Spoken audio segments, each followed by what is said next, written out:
McCotter has a book called Seize Freedom. And I wouldn't have a congressman on, to be honest with you, to talk about freedom or liberty because I would find that to be very boring, to be honest with you, because they're just going to give you talking points. But when I met Thaddeus McCotter, I went to his office once, and it looks like an Irish bar. And the first thing you see when you go into the office is a poster for the Irish bar band, the Pogues.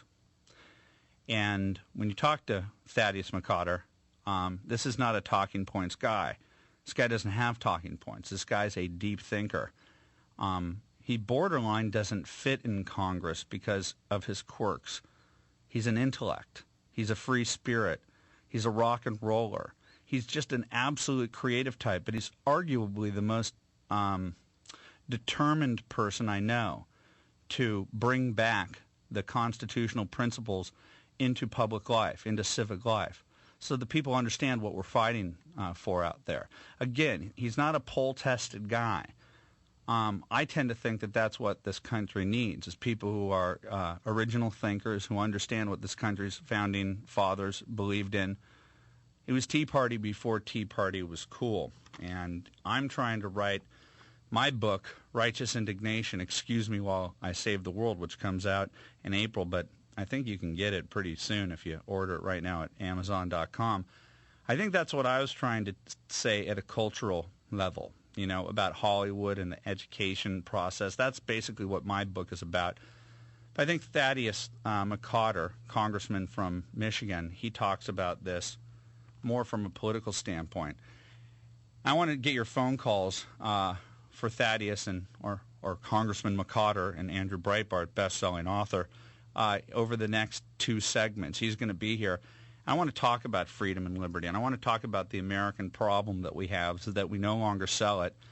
People who come here no longer come here to attain freedom. Many people come here to attain welfare of some sort. What happened? When did that happen? What can we do to change it? Because in my estimation, this is a long-term problem if we don't fix it now. Oh, he's here. Okay, that was filibustering, by the way, something that Thaddeus McCotter would never do in Congress. Welcome to the show, author of Seize Freedom, Congressman Thaddeus McCotter. I didn't know you were there, so that was a filibuster. No, it was more of a soliloquy. Oh, okay, that's right. Well, give me a soliloquy. Association, perhaps. Give me a soliloquy on what is happening in our country right now. Is there an actual awakening of people, or is this a mirage? No, I think what people are doing is what Americans always do when they see the challenges about them. They stand their ground, they stand on their principles, and they seek to solve them. And what we're trying to do here as a House Republican minority is to give them the opportunity to do it. America's greatest strength and salvation, as you know, Andrew, remains her free people. Oh, that was succinct. Yep. That was succinct. Tell us about your book. Why did you write it? I wrote it because people would ask me about points that I made if I'd elaborated on them, and I said no, and they said, well, then you should write a book. And it's always nice to know, as I've learned now, that more people want you to write a book than want to buy the book. But so honoring that, it took about 3 years, got it done. I talk about where ideology comes from, what conservatism and philosophy are the negation of ideology, and what the challenges we face are and how they mirror those of the greatest generation. And then it concludes with a call to avoid the blandishments of big government and the servile state, and instead seize your own freedom and seek self-government. There's a lot going on in the world right now. Even if you don't pay attention to the foreign section in the New York Times, it's hard not to notice that there's a lot of chaos going around the globe, in the Middle East, and formerly in Egypt, and in Libya, in Syria, in Tunisia. We've got a threat, obviously, going on in China. They basically own us. I'm worried that the only thing I'm not worried about is that they take over ownership of my Los Angeles Dodgers, but everything else would really bother me if they took over ownership. And quite frankly, if they invaded us, I would hand over the keys because, quite frankly, we owe them a lot of money, and I don't have the money if they came to me. Do you see a sense of global chaos that's going on right now that it could possibly impinge upon our future freedoms? Well, as Ronald Reagan and others have pointed out, we're only one generation away from losing freedom if we don't defend it. As Franklin told us, they'll give us a republic if we can keep it. We have to be eternally vigilant. I don't subscribe to the apocalyptic conservatism of many that America is going down the drain. In fact, I'm convinced America's best days are ahead because I trust in the American people. All we're trying to do right now is make sure that we prove Churchill wrong. As you remember, Churchill said the Americans always find the right solution after exhausting all the other possible ones. We'd like to prove him wrong, and that we'd like to skip past some of the suffering if we just start thinking and start acting and start self-governing and get a grip on some of the challenges. I think we'll be all right. In the end, America always rights herself. It's not because of the government, it's because of the people. Well, look, there are things going on in the world, and there are people who are worried about the future. On the Glenn Beck food storage scale of 1 week, which means maybe a small minor disaster, or 2 or 3 years or 4 years of food storage, would you give this about a 2 or 3 week food storage crisis level? I was told that we were all going to freeze to death when I was growing up in the 70s. So the apocalyptic doomsaying that we hear a lot out there, and people, buying gold up and thinking that these are the end times. If Thaddeus McCotter were run for office, this would not be one of your themes. No, it's certainly not. It's certainly not the history of the country, and it's certainly not the optimism that people like Ronald Reagan had and the faith in the American people to surmount their challenges. So when you hear conservatives start talking about the end times, or apocalyptic conservatism rearing its ugly head, that shows that they don't have faith in the people to solve the problems. And in the end, that to me, the sovereign people are what's going to turn their servant government around and allow for the freedom that we need to get through these times. Look, growing up again, Andrew, we grew up, we heard that the Soviet Union was expanding all over the globe. We heard that they were the wave of the future. We've heard that the American economy was always going to be second rate. There was a malaise in America. No. America's going to get through this because of the American people, and the government is eventually going to become citizen-driven. It's going to match with a consumer-driven economy. We're going to be prosperous and free in a purposeful republic once again.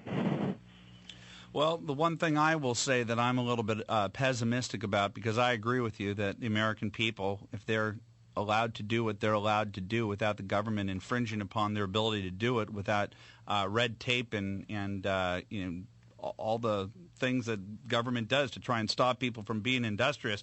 The one thing I'm fearful of, the one thing that I lose sleep over, is the debt problem. What can Congress do? Are they doing enough? The Tea Party thinks in trillions. Seems that Congress is thinking in billions. How can we get this up into high triple-digit billions instead of $7 billion in terms of the cuts? Well, I don't think it's just a simple matter of cuts. The problem that we've always had is Republican austerity, is you're still working within the industrial welfare state paradigm. As we're seeing from places as disparate as Wisconsin and Greece, the industrial welfare state paradigm of big government is imploding. It's because you cannot put a vertical, highly centralized model of government on a decentralized, democratized, horizontal, consumer-driven economy. You just cannot. And what we're seeing from this administration and others is the fight as to how big they're going to make and how much more money they got to print to pump into it to try to keep it afloat. What we have to do as Republicans is start to explain to the American people that the Democrats' paradigm of big government is no longer operative, that it's a mirage if you expect it to trade if you expect it to give you economic security in return for your liberty and prosperity and your ability to self-govern. So I think that we have to start talking about how we're going to reorient the government as opposed to just simply make cuts, because as we know from history, when you cut within the industrial welfare state model of government, it may go down for a little while, but then it's going to go right back up again. And here we are today. So I would caution Republicans not to talk about just simply an arbitrary number, but they have to talk about how you're going to reorient it. And I would think one of the first principles for the reorientation of government in this period of time is to make sure that any program that fosters more governmental dependency rather than encouraging and facilitating self-government is immediately dropped. It seems to me that the symbolism of the Republicans talking a good game but not willing to, do it historically, especially since 1994 and the Bush administration, is an issue like Social Security. I'm 42 years old, and I don't expect that it's going to be there for me, and I don't think that it was crafted with enough, foresight that it would be. Do you think that that's a symbol of whether or not a politician has the guts to take on this reorientation of government, that Social Security is one of the primary things we have to deal with?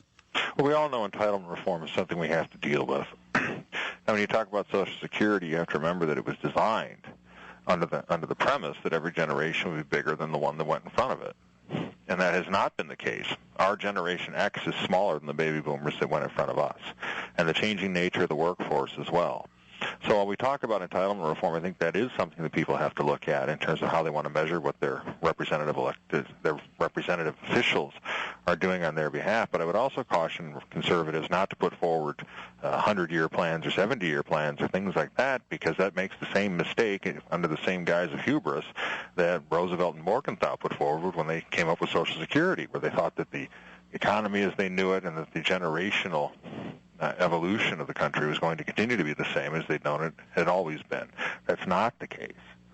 Well, we're going to keep you after the break, but one thing I'd like to bring up after the break is you did bring up the idea of the dwindling population that can't support the previous generation. But what about our manufacturing base? You're from Detroit. Do you think that is there anybody out there that has the foresight for a plan to start bringing back our manufacturing base? Well, it's meat and potatoes with the manufacturing base, Andrew. It's taxation, regulation, litigation. I would also argue that it's not entering into trade agreements that are unfair to the United States. We have to treat business partners as business partners. We have to treat other nations as other nations. And as I remind people about Communist China and their predatory mercantilist trade practices, what Natan Sharansky said, how a nation treats its own citizens is how it will treat other countries. Well, after the break, more of your phone calls with Congressman Thaddeus McCotter, who's the author of Seize Freedom. Call 866-509-RANT. That's 866-509-7268. I'm Andrew Breitbart.